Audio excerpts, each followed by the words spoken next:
வணக்கம். ஆர்க்கோடு ஸ்ட்ரெயிட் லைனை இணைப்பது டாஸ்க் 1 பற்றிய இந்த அமர்வுக்கு வரவேற்கிறோம். அமர்வை தொடங்கலாம். இந்த அமர்வின் நோக்கங்கள் என்னவென்று பார்ப்போம். இந்த அமர்வின் முடிவில் நீங்கள் செய்யக்கூடியவை: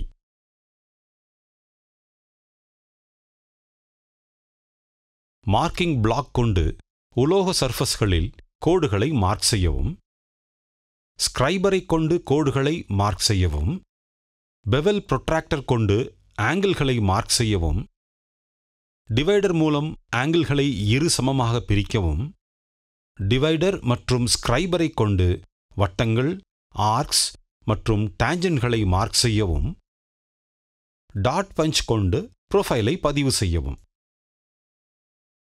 ஒரு ஆர்க்குடன் நேர்கோட்டை இணைப்பது குறித்த செயல்முறையை கற்றுக்கொள்வோம். இந்த பயிற்சிக்கு தேவையான டூல்ஸ்கள்: steel rule, try square, divider, vernier calliper, marking media, different grades and sizes of files,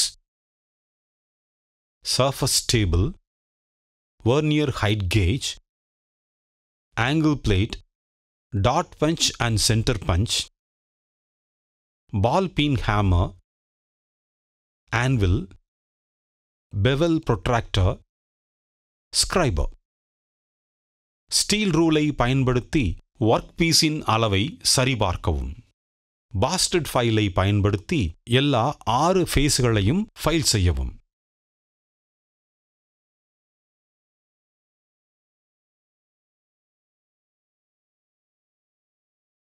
try ஸ்கொயரை பயன்படுத்தி parallelism மற்றும் பெர்பெண்டிகுலாரிட்டினை உறுதி செய்யவும்.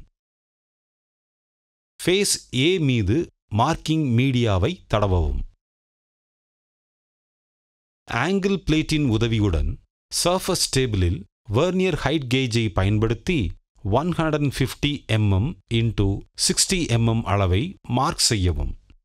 ஆன்வில் மீது டாட் பஞ்ச் மற்றும் பால் பின் ஹேமரை பயன்படுத்தி ஒர்க் பீஸில் விட்னஸ் மார்க் செய்யவும். ஃபைல்களின் வெவ்வேறு கிரேடுகளை பயன்படுத்தி அந்தந்த அளவுகளில் ஃபைல் செய்து ஃபினிஷ் செய்யவும்.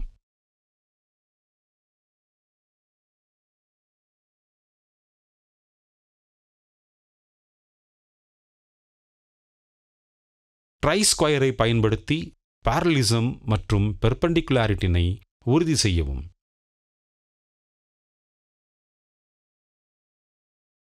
செய்பொருளின் டைமென்ஷன்கள் 150 mm x 60 mm என இருப்பதை வெர்னியர் கேலிப்பரை பயன்படுத்தி உறுதிப்படுத்தவும். சர்ஃபஸ் டேபிளை எண்ணெய் கொண்டு சுத்தம் செய்யவும். Angle plate, vernier height gauge, bevel protractor ஆகியவற்றை சுத்தம் செய்து சர்ஃபஸ் டேபிளில் அவற்றை வைக்கவும். மீண்டும் ஃபேஸ் A மீது மார்க்கிங் மீடியாவை தடவவும். சர்ஃபஸ் டேபிளில் பனிப்பொருளை வைத்து 64 mm பக்கமானது சர்ஃபஸ் டேபிளில் இருக்கும்படி ஆங்கிள் பிளேட்டுடன் அதை சப்போர்ட் செய்யவும். முழு செய்பொருளையும் 2 சமபாகங்களாக பிரிக்கும்படி ஃபேஸ் C யிலிருந்து 75 mm இல் ஒரு கோடு மார்க் செய்யவும். 2 பக்கங்களையும் 20 mm ஸ்பேனர் சைடு மற்றும் 22 mm ஸ்பேனர் சைடு என்று பெயரிடவும். ஃபேஸ் B யிலிருந்து Aக்கு 30 mm இல் சென்டர் லைன் டேட்டமை மார்க் செய்யவும். 30 mm கோடு ஹரிசாண்டல் சென்டர் லைன் ஆகும். 22 mm ஸ்பேனர் சைடில் மார்க் செய்யும் செயல்முறையை இப்போது கற்றுக்கொள்வோம். ஃபேஸ் B யிலிருந்து 20 mm மற்றும் 35 mm டிஸ்டன்ஸில் ஃபேஸ் A யில் வெர்னியர் ஹைட் கேஜை பயன்படுத்தி parallel கோடுகளை மார்க் செய்யவும். ஃபேஸ் C யிலிருந்து 19 mm மற்றும் 23 mm டிஸ்டன்ஸில் பாயிண்ட்ஸ் A மற்றும் Bகளில் முறையே 35 mm மற்றும் 20 mm ஹரிசாண்டல் லைனை வெட்டும் parallel கோடுகளை வெர்னியர் ஹைட் கேஜை பயன்படுத்தி மார்க் செய்யவும். மேலும் A, B மற்றும் C பாயிண்ட்களை மார்க்கிங் செய்வதற்கு கவனிக்கவும். சென்ட்ரல் லைன் டேட்டமிலிருந்து பாயிண்ட் C யில் பெவல் புரோட்ராக்டரை பயன்படுத்தி 14 டிகிரி ஆங்கிளை மார்க் செய்யவும். ஸ்டீல் ரூலை பயன்படுத்தி டிவைடரை 27 mm ஆக அமைத்து பாயிண்ட் D ஐ பெற 14 டிகிரி ஆங்குலர் லைனை வெட்டவும். பெவல் புரோட்ராக்டர் மற்றும் ஸ்கிரைபரை பயன்படுத்தி பாயிண்ட் D இலிருந்து பாயிண்ட் B ஐ நோக்கி 90 டிகிரிஸ் கோடு மார்க் செய்யவும். பாயிண்ட் E ஐ பெற ஸ்டீல் ரூலை பயன்படுத்தி டிவைடரை 22 mm ஆக அமைத்து 90 டிகிரிஸ் ஆங்குலர் லைனை வெட்டவும். அதேபோல் பாயிண்ட் F ஐ பெறுவதற்காக லைன் DE 90 டிகிரி ஆங்குலர் லைனை மார்க் செய்து அதை 27 mm டிஸ்டன்ஸுக்கு வெட்டவும். பாயிண்ட் G ஐ பெறுவதற்கு ஸ்டீல் ரூலை பயன்படுத்தி டிவைடரை 11 mm ஆக அமைத்து லைன் DE ஐ 2 சமபாகங்களாக வெட்டவும். பாயிண்ட் G இலிருந்து பெவல் புரோட்ராக்டர் மற்றும் ஸ்கிரைபரை பயன்படுத்தி DEக்கு பெர்பெண்டிகுலராக ஒரு கோடு மார்க் செய்யவும். பாயிண்ட் H ஐ பெறுவதற்கு ஸ்டீல் ரூலை பயன்படுத்தி டிவைடரை 19 mm நீளத்திற்கு அமைத்து பெர்பெண்டிகுலர் லைனில் மார்க் செய்யவும். ஆன்விலில் சென்டர் பஞ்ச் மற்றும் பால் பீன் ஹேமரை பயன்படுத்தி A, B மற்றும் H ஆகிய ஆர்க் சென்டர்ஸை விட்னஸ் மார்க் செய்யவும். ஸ்டீல் ரூலை பயன்படுத்தி டிவைடரை 19 mmக்கு அமைக்கவும். வரைபடத்தின்படி பாயிண்ட் C இலிருந்து தொடங்கி A ஐ சென்டராக கொண்டு ஒரு ஆர்க்கை மார்க் செய்யவும். வரைபடத்தின்படி 20 mm ஹரிசாண்டல் லைனை தொடும் வகையில் B ஐ சென்டராகவும் BF ஐ ரேடியஸாகவும் கொண்ட ஒரு ஆர்க்கை மார்க் செய்யவும்.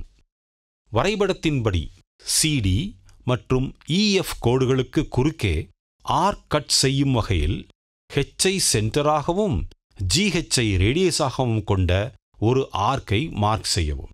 வரைபடத்தின்படி ஃபேஸ் B இலிருந்து ஃபேஸ் A வரை 20.5 mm மற்றும் 39.5 mm டிஸ்டன்ஸில் முறையே I மற்றும் J பாயிண்ட்களில் ஆர்க்ஸை கட் செய்யும் வகையில் ஹரிசாண்டல் கோடுகளை மார்க் செய்யவும். வரைபடத்தின்படி கீழ் நோக்கியபடி 13 mm ரேடியஸ் கொண்ட டெம்ப்ளேட்டை பயன்படுத்தி ஸ்பேனர் ஆப்ஜெக்ட் கோடுகளை இணைக்கவும். மேல் நோக்கியபடி 51 mm ரேடியஸ் கொண்ட டெம்ப்ளேட்டை பயன்படுத்தி ஸ்பேனர் ஆப்ஜெக்ட் கோடுகளை இணைத்து வரைபடத்தின்படி 22 mm ஸ்பேனர் சைடை நிறைவு செய்யவும். 20 mm ஸ்பேனர் சைடில் மார்க் செய்யும் செயல்முறையை இப்போது கற்றுக்கொள்வோம். ஃபேஸ் B இலிருந்து ஃபேஸ் A இல் 26 mm மற்றும் 38 mm டிஸ்டன்ஸில் வெர்னியர் ஹைட் கேஜை பயன்படுத்தி parallel கோடுகளை மார்க் செய்யவும். ஃபேஸ் E இலிருந்து 16 mm டிஸ்டன்ஸில் பாயிண்ட் L இல் 26 mm ஹரிசாண்டல் லைனை வெட்டும் வகையில் வெர்னியர் ஹைட் கேஜை பயன்படுத்தி ஒரு கோடு மார்க் செய்யவும். மேலும் மார்க்கிங்ஸ் செய்வதற்கு பாயிண்ட் M ஐ கவனிக்கவும். பெவல் புரோட்ராக்டர் மற்றும் ஸ்கிரைபரை பயன்படுத்தி பாயிண்ட் M இலிருந்து LM கோட்டிற்கு 14 டிகிரிஸ் ஆங்கிளை மார்க் செய்யவும். பாயிண்ட் N ஐ பெறுவதற்கு ஸ்டீல் ரூலை பயன்படுத்தி டிவைடரை 22 mm ஆக அமைத்து ஆங்குலர் லைனை வெட்டவும். பெவல் புரோட்ராக்டர் மற்றும் ஸ்கிரைபரை பயன்படுத்தி லைன் MN குறித்து 90 டிகிரிஸ் ஆங்கிளை மார்க் செய்யவும். பாயிண்ட் O ஐ பெறுவதற்கு ஸ்டீல் ரூலை பயன்படுத்தி டிவைடரை 20 mm ஆக அமைத்து ஆங்குலர் லைனை வெட்டவும். அதேபோல் பாயிண்ட் P ஐ பெறுவதற்காக லைன் NO குறித்து 90 டிகிரிஸ் ஆங்குலர் லைனை மார்க் செய்து அதை 22 mm டிஸ்டன்ஸுக்கு வெட்டவும். பாயிண்ட் Q ஐ பெறுவதற்கு ஸ்டீல் ரூலை பயன்படுத்தி டிவைடரை 10 mmக்கு அமைத்து லைன் NO இல் சென்டர் பாயிண்டை மார்க் செய்யவும். பெவல் புரோட்ராக்டர் மற்றும் ஸ்கிரைபரை பயன்படுத்தி பாயிண்ட் Q இலிருந்து ONக்கு பெர்பெண்டிகுலராக ஒரு கோடு மார்க் செய்யவும். ஸ்டீல் ரூலை பயன்படுத்தி டிவைடரை 16 mmக்கு அமைத்து ONக்கு பெர்பெண்டிகுலர் லைனில் பாயிண்ட் Rஐ பெறவும். பாயிண்ட் Pயிலிருந்து 14 mm டிஸ்டன்ஸில் பாயிண்ட் Sஐ பெறுவதற்கு ஃபேஸ் Bயிலிருந்து ஒரு ஹரிசாண்டல் லைனை மார்க் செய்யவும்.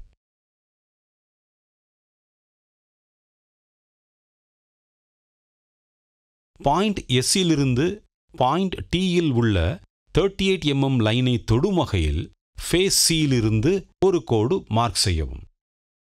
ஆன்விலில் சென்டர் பஞ்ச் மற்றும் பால் பின் ஹேமரை பயன்படுத்தி ஆர்க் சென்டர்ஸ் T, Q மற்றும் Lஐ மார்க் செய்யவும்.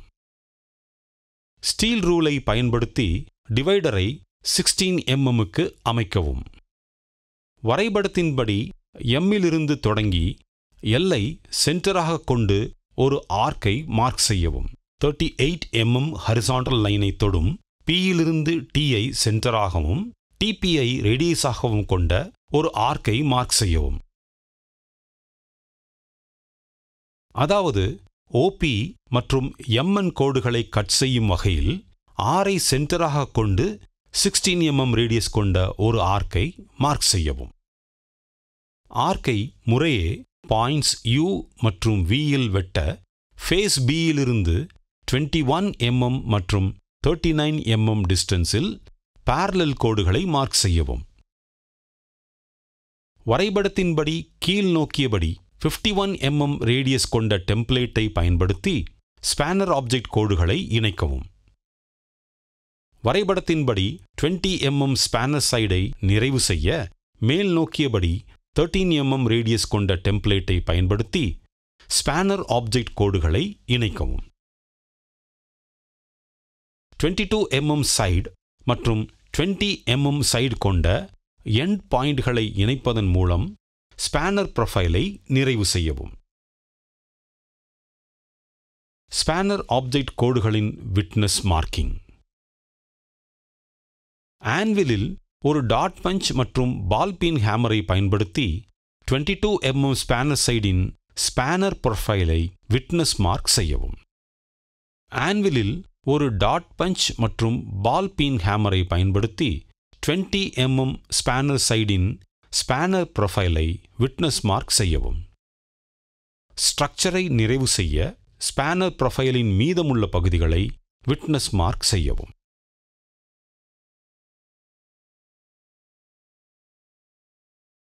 ரீகேப் செய்கையில் நாம் கற்றுக்கொண்டது என்னவென்றால், மார்க்கிங் பிளாக் கொண்டு உலோக சர்ஃபஸ்களில் கோடுகளை மார்க் செய்யவும், ஸ்கிரைபரை கொண்டு கோடுகளை மார்க் செய்யவும், பெவல் புரோட்ராக்டர் கொண்டு ஆங்கிள்களை மார்க் செய்யவும்,